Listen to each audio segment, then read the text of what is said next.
Hello guys, അസ്സലാമു അലൈക്കും. എന്തൊക്കെയുണ്ട് വിശേഷം?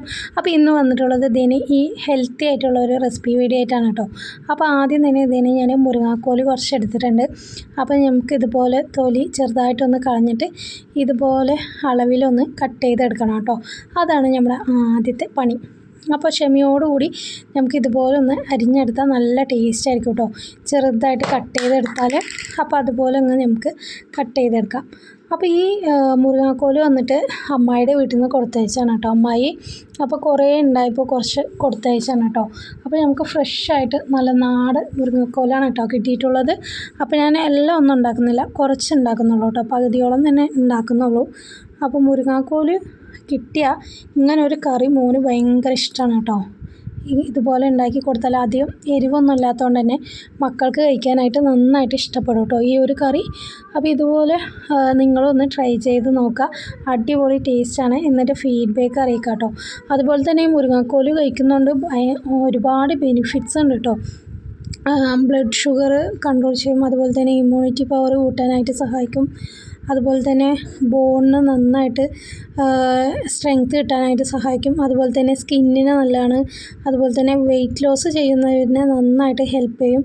അവർക്ക് വെയിറ്റ് ലോസ് നന്നായിട്ട് എന്താ പറയുക ഹെൽപ്പ് ചെയ്യും കേട്ടോ. പിന്നെ ഇമ്പ്രൂവ് ദ ബി പി കൂടാനായിട്ട്, ചിലർക്ക് ലോ ബി പി ആയിരിക്കും, അതുപോലെ ബി പി കൂടാനായിട്ടും നന്നായിട്ട് സഹായിക്കും. അങ്ങനെ ഒരുപാട് ഗുണങ്ങളുണ്ട് കേട്ടോ. പിന്നെ ഹെയറിന് നല്ലതാണ് കേട്ടോ ഇത് കഴിക്കുന്നത്. അങ്ങനെ ഒരുപാട് ബെനിഫിറ്റ്സ് ഉണ്ട് കേട്ടോ. എനിക്കറിയാവുന്നതാണ് കേട്ടോ ഞാൻ പറഞ്ഞത്. എനിക്ക് ഇത്ര അറിയത്തുള്ളൂ, പക്ഷേ ഒരുപാട് ഇനിയും ബെനിഫിറ്റ്സ് ഉണ്ട്. അപ്പോൾ എല്ലാവരും ഇത് ഇടയ്ക്കൊക്കെ ഫുഡിൽ ഉൾപ്പെടുത്താനായിട്ട് ശ്രമിക്കുക. നമ്മുടെ വീട്ടിലും എല്ലാവിടെയും ഈ ഒരു ഐറ്റം കിട്ടുന്നതാണല്ലേ. അപ്പോൾ ഇതുപോലെയൊക്കെ ഞാൻ കട്ട് ചെയ്തെടുത്തിട്ടുണ്ട്. ഇനി നമുക്ക് നന്നായിട്ടൊന്ന് വാഷ് ചെയ്തെടുക്കാം കേട്ടോ. അപ്പോൾ വീട്ടിലുണ്ടായതായാലും നമ്മളൊന്ന് വാഷ് ചെയ്യുന്നത് നല്ലതാണല്ലോ. അപ്പോൾ നന്നായിട്ട് ഇതൊന്ന് കഴുകി വൃത്തിയാക്കി എടുക്കട്ടെ. ഇനി നമുക്ക് ഇതിലോട്ട് 3 കപ്പൽ മുളക് വേണം, പിന്നെ ഒരു കൈപ്പിടി ചെറിയുള്ളി, കുറച്ച് കറിവേപ്പില, ഇതുപോലെ ഒരു തേങ്ങ ബ്ലെൻഡ് ചെയ്തതും കൂടി വേണം കേട്ടോ, അരച്ചത്. അപ്പോൾ ഇനി ഒരു പാൻ വെച്ച് കൊടുക്കുക. അപ്പോൾ നമുക്ക് ഉണ്ടാക്കിയാലോ.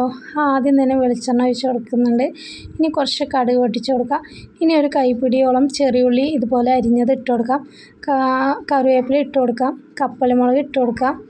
എന്നിട്ട് നന്നായിട്ടൊന്ന് വഴറ്റിയ ശേഷം ആവശ്യത്തിന് ഉപ്പുപൊടി ഇട്ട് കൊടുക്കാം. എന്നിട്ട് മുരിങ്ങാക്കോലും കൂടി നമുക്ക് ഇട്ട് കൊടുക്കാം കേട്ടോ.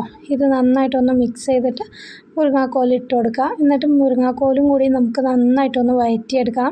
ഇനി ഇതിലോട്ട് നമുക്ക് വെള്ളം ഒഴിച്ച് കൊടുക്കാം. ഒരു 1/4 ടീസ്പൂണോളം മഞ്ഞൾപ്പൊടിയും കൂടി ഇട്ട് കൊടുക്കാം. എന്നിട്ടൊന്ന് അടപ്പിട്ട് മൂടി കൊടുക്കാം. ഇതൊക്കെ ഒന്ന് നന്നായിട്ടൊന്ന് തിളച്ച് വരട്ടെ കേട്ടോ. അപ്പോൾ നന്നായിട്ട് തിളച്ച് വരുമ്പോൾ നമുക്ക് തേങ്ങ അരച്ചതും കൂടി ഇട്ട് കൊടുക്കാം. എന്നിട്ട് നന്നായിട്ടൊന്ന് മിക്സ് ചെയ്ത് കൊടുക്കാം. അപ്പോൾ നിങ്ങൾക്ക് ഏത് കൺസിസ്റ്റൻസിയാണ് വേണ്ടതെന്ന് പറഞ്ഞാൽ ആ രീതിയിൽ ലൂസായിരിക്കും ചിലർക്ക് ഇഷ്ടം, ചിലർക്ക് നല്ല തിക്കായിട്ടായിരിക്കും ഇഷ്ടം. എങ്ങനെയാണെന്ന് വെച്ചാൽ അതുപോലെ റെഡിയാക്കി എടുക്കുക. ഇതിന് മുരിങ്ങാക്കോല് കറിയൊക്കെ നന്നായി തിളച്ച് റെഡിയായി വന്നിട്ടുണ്ട്. ഇത്രേ ഉള്ളൂ കേട്ടോ.